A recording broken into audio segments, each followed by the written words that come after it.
అధికారం పోయినా బీఆర్ఎస్ నేతలు ఇంకా పగటి కలలు కంటున్నారని విమర్శించారు మంత్రి పొంగులేటి శ్రీనివాసరెడ్డి. పవర్లో లేనోళ్లు పనులు ఎలా చేస్తారని ప్రశ్నించారు. మహబూబాబాద్ జిల్లా తొర్రూరులో ఎన్నికల ప్రచారంలో పాల్గొన్నారు. 10 ఏళ్లు అధికారంలో ఉన్నప్పుడు చేయనోళ్లు ఇప్పుడు ఎలా చేస్తారన్నారు. కాంగ్రెస్ అభ్యర్థులను గెలిపిస్తే అభివృద్ధి చేస్తామన్నారు. కార్యక్రమంలో స్థానిక ఎమ్మెల్యే యశస్విని రెడ్డి, కాంగ్రెస్ నేత ఝాన్సీ రెడ్డి పాల్గొన్నారు.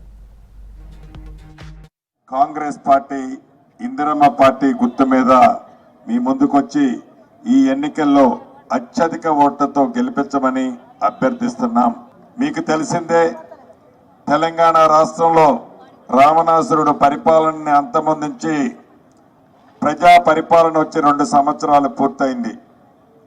ఈ 2 సంవత్సరాలలో పేదవాడు ఏదైతే కలలు కన్నాడో, పేదవాడు ఏది కావాలని కోరుకున్నాడో ఆ కోరిన ప్రతి అంశాన్ని గౌరవ ముఖ్యమంత్రి రేవంత్ రెడ్డి గారి నాయకత్వంలోని మన ప్రభుత్వం ప్రతి పేదవాడికి అందించడానికి చిత్తశుద్ధితో ఈ ప్రభుత్వం పనిచేస్తుంది.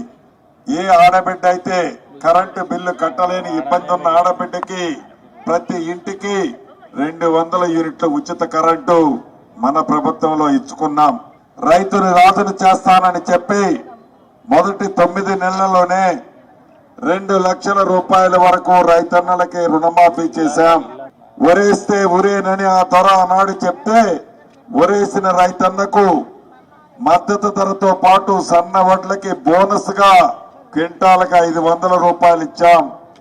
ఎకరానికి 12,000 రూపాయలు రైతు భరోసా కార్యక్రమం ద్వారా ఇచ్చాం. 10 సంవత్సరాలలో పేదవాడి కళ ఒక చిన్న ఇల్లు కట్టుకోవాలని మన వర్ధనపేట నియోజకవర్గానికి కూడా 3,500 ఇళ్ళు ఇచ్చా. మన ఈ వర్ధనపేట మున్సిపాలిటీకి 150 ఇళ్ళు ఇచ్చుకున్నాం. అది మొదటి విడత ఇచ్చాం. రేపు ఏప్రిల్ నెలలో 2వ విడత ఇస్తాం, 3వ విడత ఇస్తాం, 4వ విడత ఇస్తాం. ఇంకా 3 సార్లు అర్హులైన ప్రతి పేదవాళ్ళకి ఇందిరమ్మ ఇల్లు ఇచ్చే బాధ్యత, హౌసింగ్ శాఖ ఇల్లిచ్చే మంత్రిని నేనే. తప్పకుండా ప్రతి పేదవాడికి ఇందిరమ్మ ఇల్లు ఇచ్చి తీరుతాను. గత 10 ఏళ్లలో వాళ్ళు చేసిన అభివృద్ధి ఏంటిది, మనం చేసే అభివృద్ధి ఏంటిది మీ అందరికీ స్పష్టంగా తెలుస్తుంది. ఈ రోజు తట్టెడు మట్టిపోయలేదని కామెంట్ చేస్తున్న బీఆర్ఎస్ నాయకులను ఈ వేదిక మీదకెళ్ళి అడుగుతున్నా, మీరు ఏం చేసిండ్రో రండి, అంబేద్కర్ బొమ్మకాడికి రండి, చౌరస్తాకి రండి, మాట్లాడదాం, డిబేట్ పెడదామంటే ఎవరు కూడా దానికి సవాల్ స్వీకరించలేదు. మరి రోడ్లు వేసినాం, వైడనింగ్ చేసినాం, అంబేద్కర్ సెంటర్ ను బాగా అది అభివృద్ధి అనేది నిరంతర ప్రక్రియ. రోడ్లు వేయవలసిన బాధ్యత మనది, డ్రైనేజీలు కట్టవలసిన బాధ్యత మనది. అదంతా మౌలిక సదుపాయాలు మాత్రమే. అభివృద్ధి అంటే నీ యొక్క రియల్ ఎస్టేట్ కాదు.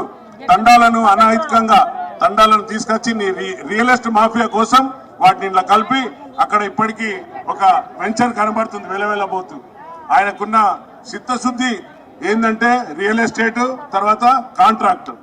మరి రియల్ ఎస్టేట్ చేస్తూ మరి నా మీద కామెంట్లు చేస్తాను, నాయకులను గుర్తుపడతలేరని. మరి నేనేమంటున్నా సోదర, నీలాగా 5 గెస్ట్ హౌస్లు లేవు నాకు. నీకు గెస్ట్ హౌస్ల పైన ఉన్న షోకు మరి ప్రజల పైన ఉంటే ఒక్క ఇంద్రమ్మ ఇళ్ళన్న కట్టినావా, ఒక డబుల్ బెడ్రూమ్ కట్టినావా, కడితే చెప్పండి. మేము అవి ఆ యొక్క టోటల్ గా మేము వాలంటరీగా మీకు ఇచ్చేస్తామని కూడా చెప్పినాం. ఎక్కడ నువ్వు బెడ్రూమ్ కడతావు అక్కడ అడగమన్నాం. కానీ ఈ రోజు 150 ఇళ్ళు ఇచ్చిన ఘనత మా సీనన్నది, మన ముఖ్యమంత్రి గారిది.